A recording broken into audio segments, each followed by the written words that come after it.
তিন বোনের সাজগোজ, অহংকার আর স্বপ্ন সব ভেঙে গেল যখন রাজপুত্র নিল এক চমকপ্রদ সিদ্ধান্ত।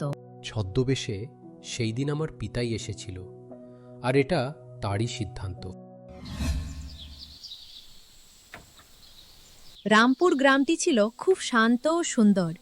এই গ্রামে রঘুনাথ নামের এক ধনী ব্যক্তি বাস করত। তার তিনটি রূপবতী কন্যা ছিল।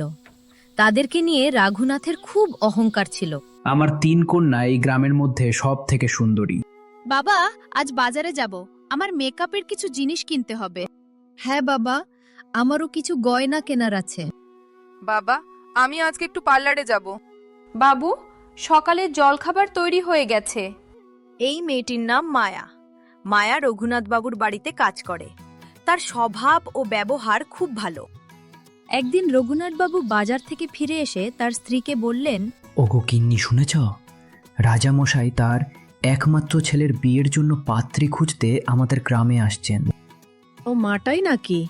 তুমি সত্যি কথা বলছো? হ্যাঁ গো, সত্যি কথা। আমি পল্লবের দোকানে সবজি কিনতে গিয়ে শুনলাম। তা ভালো কথা, কিন্তু তাহলে তুমি এখন কি করতে চাও? আমি চাই রাজা তার পুত্রের জন্য আমার তিন কন্যার মধ্যে একজনকে পছন্দ করুক। তাহলে তুমি যেমন করেই হোক রাজামশাইকে আমাদের বাড়িতে আনার ব্যবস্থা করো। হ্যাঁ, আমি আগে থেকেই সব ব্যবস্থা করে এসেছি। আমি মন্ত্রীকে ঠিক করে রেখেছি।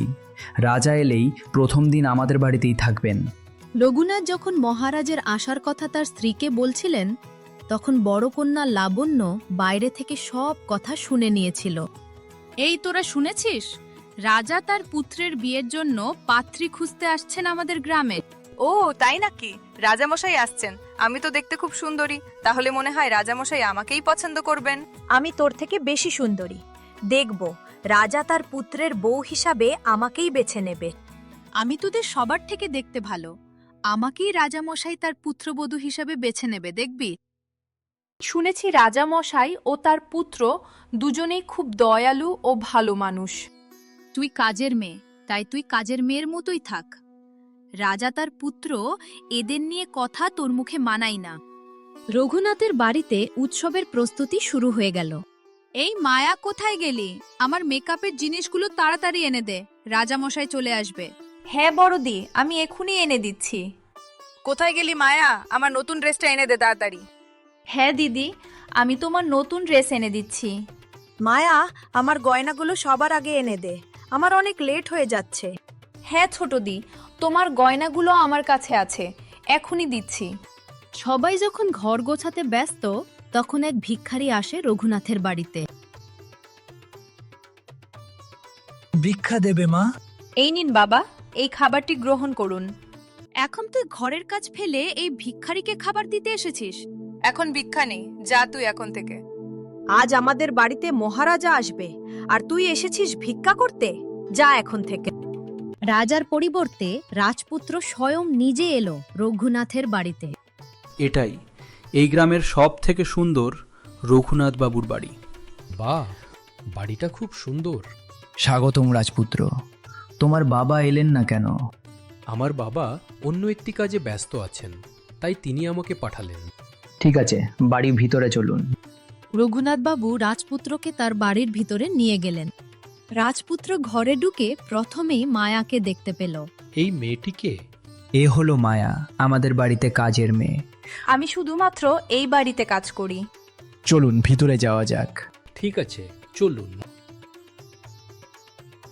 রাজপুত্রের সামনে প্রথম এলো রঘুনাথের বড় কন্যা লাবণ্য। রাজপুত্র, এটি হচ্ছে আমার বড় মেয়ে লাবণ্য। রাজামশাই, আপনি নাচ পছন্দ করেন? হ্যাঁ, আমি নাচ পছন্দ করি। আমি ভালো নাচ করতে পারি। খুব ভালো কথা। অন্য কোনো দিন তোমার নাচ আমি দেখব। এই বলে লাবণ্য চলে গেল। এবার এলো রঘুনাথ বাবুর মেঝ মেয়ে মাধুরী। এ হলো আমার মেজ মেয়ে মাধুরী। মাধুরী খুব ভালো গান করতে পারে। হ্যাঁ রাজামশাই, আমি খুব ভালো গান করতে পারি। বা, খুব ভালো কথা। গান শুনতে আমার খুব ভালো লাগে। আপনি আমার গান শুনবেন? তোমার গান আমি অন্য কোনো দিন শুনব। মেঝকন্যা মাধুরী চলে গেল। সব শেষে এলো ছোট মেয়ে কাঞ্চনা। এটি হলো আমার ছোট মেয়ে, সবচেয়ে আদরের। নমস্কার রাজামশাই, আমি সাজতে খুব ভালোবাসি, আর আমি ভালো রান্না করতে পারি। বা, খুব ভালো ব্যাপার। তাহলে তো তোমার হাতের রান্না খেতেই হবে। রাজপুত্র রঘুনাথ বাবুর 3 মেয়েকেই দেখলেন। পরের দিন সকালে রাজপুত্র যখন বাগানের দিকে যাচ্ছিল তখন তার দেখা হয় মায়ার সঙ্গে। মহারাজা, সকালবেলায় আপনি কোথায় যাচ্ছেন? এই একটু বাগান দিকে ঘুরতে যাচ্ছি। আপনি আগে খাবারগুলো খেয়ে নিন, তারপর ঘুরতে যাবেন। একটু ঘুরে আসি, তারপর খাচ্ছি। না হলে তো আপনার শরীর খারাপ করবে, আর সকাল থেকে আপনি কিছু খাননি। ঠিক আছে, তুমি যখন জোর করছো তখন আগে খেয়ে নি, চলো। এই বলে মায়া রাজপুত্রকে খাবার দেওয়ার উদ্দেশ্যে বাড়ির ভিতর নিয়ে গেলেন। এই খাবারগুলো আপনি খেয়ে নিন। মায়া, তুমি খুব ভালো। এই বলে যখনই রাজপুত্র খাবার শুরু করবে তখনই রঘুনাথের মেয়েরা মায়াকে ডেকে পাঠায়। এই মায়া, শোন, তাড়াতাড়ি আমাদের কাছে আই। যায় দিদি, আপনি খেয়ে নিন, আমি দেখি দিদিরা কি বলছেন।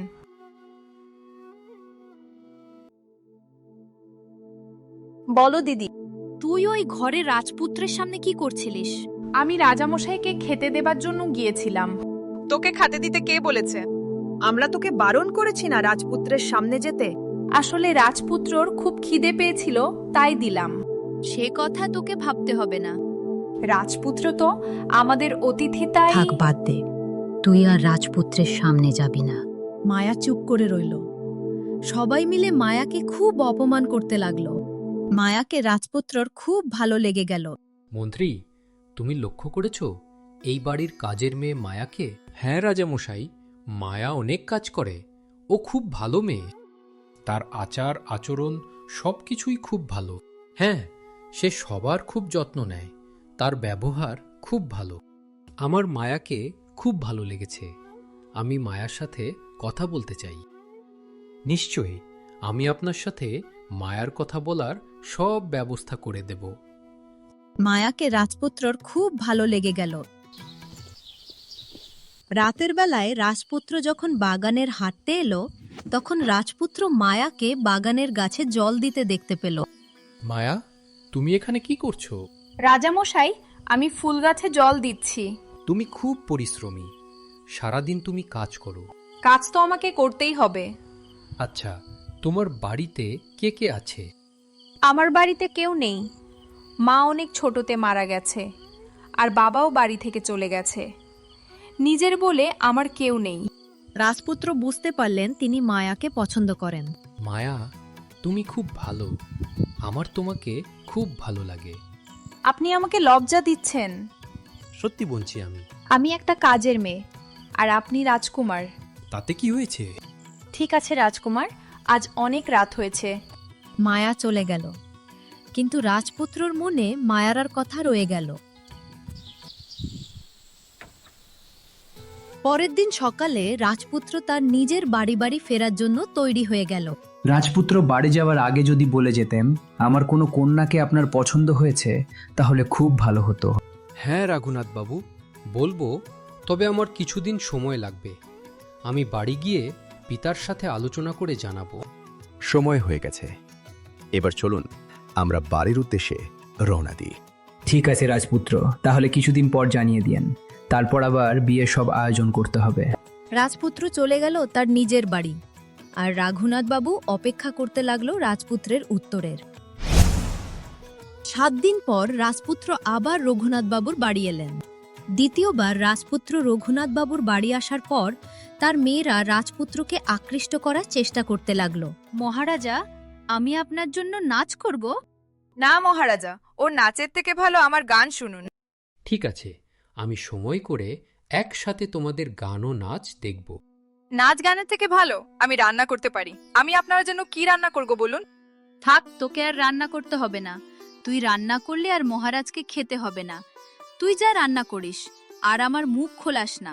আরে থামো তোমরা, চুপ করো একটু। কিন্তু রাজপুত্র মন ভাবছে মায়ার কথা। মায়ার সঙ্গে দেখা করার জন্য রাজপুত্র বাগানের দিকে এলো। মায়া, তুমি কেমন আছো? আমি ভালো আছি। আপনি কেমন আছেন? তুমি খুব সরল মনের। রাজপুত্র, সবাই আপনার জন্য অপেক্ষা করছে। হ্যাঁ, যাচ্ছি আমি, চলো। রাজপুত্র মন্ত্রীর সাথে রঘুনাথ বাবুর বাড়ির দিকে যেতে লাগলেন। মন্ত্রী, আমি মায়াকে পছন্দ করি। কিন্তু রাজপুত্র, মায়া তো একজন কাজের মেয়ে। তাতে কি হয়েছে? মায়ার মন খুব ভালো। মানুষে কি বলবে? আমি সত্যিকারের ভালো মানুষ চাই। আর রঘুনাথবাবুর কন্যারা? রঘুনাথ বাবুর সব কন্যাই খুব অহংকারী। ঠিক আছে, আপনি যদি চান তাহলে তাই হবে। মায়াকেই আমরা আপনার বধূ করে নিয়ে যাব। রঘুনাথ মনে মনে খুশি হয়ে ভাবছে যে রাজপুত্র তার কোনো মেয়েকে বিয়ে করবে। রাজকুমার নিশ্চয় তোদের মধ্যেই একজনকে বিয়ে করবে। নিশ্চয়ই রাজপুত্র আমাকে পছন্দ করবে। না, তুই দেখবি আমাকে পছন্দ করবে। তোরা ভুল ভাবছিস, রাজকুমার আমাকে পছন্দ করবে। কিন্তু ভাগ্য অন্য কথা ভেবে রেখেছিল।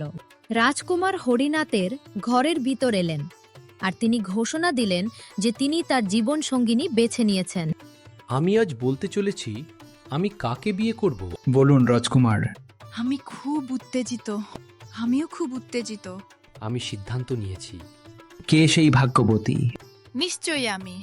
না না, আমি এমন সময় রাজকুমার সবাইকে অবাক করে দিয়ে ঘোষণা দিলেন, আমি মায়াকে বিয়ে করতে চাই। রাজপুত্রের কথা শুনে সবাই খুব অবাক হয়ে গেল। কিন্তু মায়া তো কাজের মেয়ে। রূপের সৌন্দর্য সব নয়, মনটাই আসল। ঠিক বলেছেন রাজপুত্র। মায়া খুব ভালো মনের মানুষ। রাজপুত্র এবার আসল ঘটনা সব খুলে বললেন। আমি প্রথমবার যখন রঘুনাথবাবু আপনার বাড়ি এসেছিলাম, সেই দিন সকালে এক সাধু আপনাদের বাড়িতে ভিক্ষা করতে এসেছিল, মনে আছে? ও হ্যাঁ, মনে পড়ছে। একজন সাধু সেদিন সকালে এসেছিলেন। হ্যাঁ, সেই সাধু হলো আমার পিতা, যিনি ছদ্মবেশে আমার জন্য পাত্রী খুঁজতে বেরিয়েছিলেন। সেটা তো জানতাম না, না হলে ওইভাবে আমার তাড়িয়ে দিতাম না।